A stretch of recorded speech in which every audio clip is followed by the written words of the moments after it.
Business News, Connecticut's most watched local political program. This is Face the State. Good morning, and thanks for joining us on this Christmas Sunday. I'm Dennis House. And I'm Susan Raff. It's the last Sunday of 2016, and while the gubernatorial race may still be over a year away, we're beginning to learn who is interested in running for Connecticut's highest office. This morning, we are joined by two men on that list, but we'll begin with the first candidate to officially throw his hat into the ring, State Representative Prasad Srinivasan, a doctor from Glastonbury. And we're so glad that you're with us today, Dr. Srinivasan. It's a big field out there with a lot of candidates, but you are the only one who's actually filed the paperwork because you are ready. Yes, I am ready. You're the official, the only candidate right now officially, correct? Because you're the only ones who've actually filed the papers, as Susan mentioned. And I filed the papers for candidate, for the candidate. And as you said, am I ready? Yes, I'm ready. It's going to be, we all know it's going to be a long journey ahead of us. It's not going to be easy by any stretch of the imagination. It's going to be tough. It's going to be very difficult. But am I ready to start on this journey? And the answer is absolutely yes. A number of Republicans feel that this could be a good year given the popularity decline of the governor. But you and I spoke earlier this week about some of the things that you feel after living in Connecticut for such a long time, and that's why you decided to run, because of where we are today. Absolutely. When I ran as a state rep, and I still am a state rep, and I'll be going back, obviously, in January to serve my fourth term, which I'll be completing in 2 years. The reason for running in that position is to make the difference, to be able to be a part of policy making. You need to be at the table. And having been there now for 6 years and going forward into my 2 years, I realized that along with being there are certain things that you're not able to do given the fact that you are in the minority party.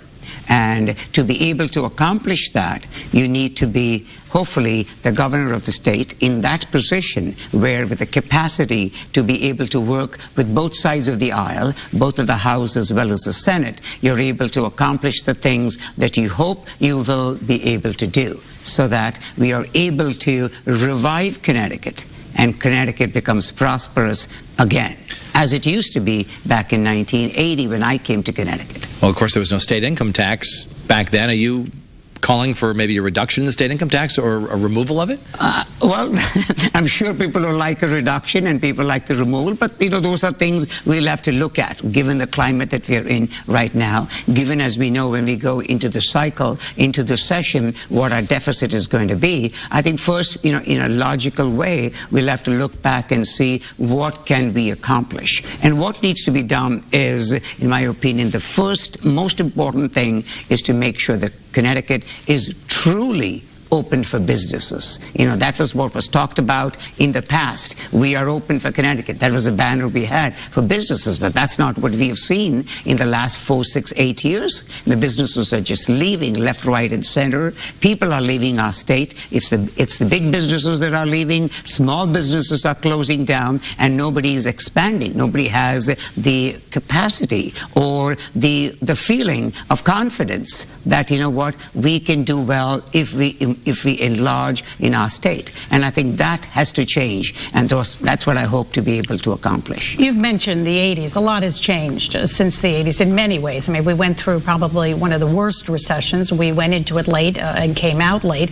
But also, after years of not funding the state pension under Republican leadership, the state is facing a huge burden with that. And that's not really the fault of the governors, isn't it? Is it? You're absolutely right. To blame a administration or two administrations for what has been, a history for the state is not fair at all. We have to, we are not here to do the blame game and say, was it them, was it us, was it our party, was it their party? More important is, what can we do moving forward? And that's where the focus needs to be. Yes, we are in a mess, no question about that at all. Who started the mess? And the mess has continued and has brought us to where we are today with two the highest tax hikes we have ever seen in the recent administration. In spite of that, we are where we are, and that is extremely disappointing, extremely frustrating, and we need to change that. If you were elected governor, what are some of the things you would do right off the bat to try to change the direction of the state, as you say? I have visited in my 6 years already several businesses in our state, in my town, as well as at other places as well. And hearing businesses, the message is loud and clear. Their first concern is regulations. Their second concern is lack of predictability.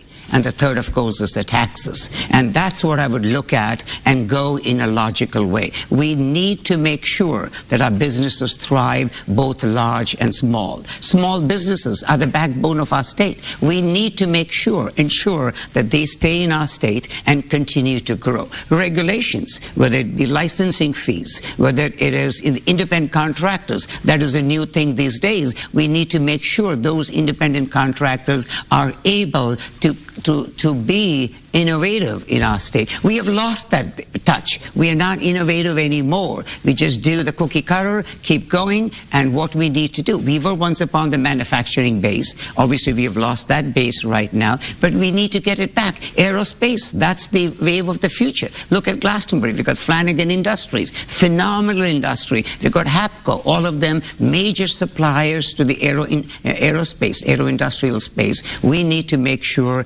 that they have adequate work supply, and they don't have that. That's what they say. We've heard for such a long time that the deficits and debt do create that unpredictability, and in fact, many businesses who may want to expand or grow are concerned about that because they're worried that if that debt can't be paid off, they're going to be taxed. So it does create that kind of insecure kind of environment. Yeah, absolutely. You know, when we said we're going to the unemployment is going to be extended. It's a wonderful thing to do that, but at what cost? At the cost of the fact that we have to borrow money, we have to take money from the federal government, and then that money we are not able to pay back, and so businesses now do not have to pay a higher rate as far as the unemployment is concerned, and that's a sudden bill you get at the 8th month of the year or the 9th month of the year. You're suddenly told that this is what your tax is going to be, and you are not prepared. And when you know that's happening, that unpredictability is what is stagnating our state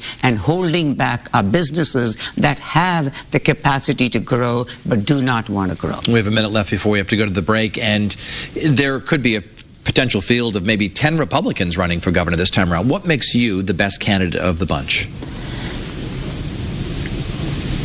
Thank you for asking me that question. And I would say the fact that I've declared what I'm going to be running for compared to the others who are still exploring, which to me tells me they haven't decided what particular position in the state that they want to run for, makes it obvious that I am clear in my thought process. This is what I want to be. This is what I want to do, because I want to turn the state around in that capacity and in the executive office and work with the legislature in both sides of the aisle.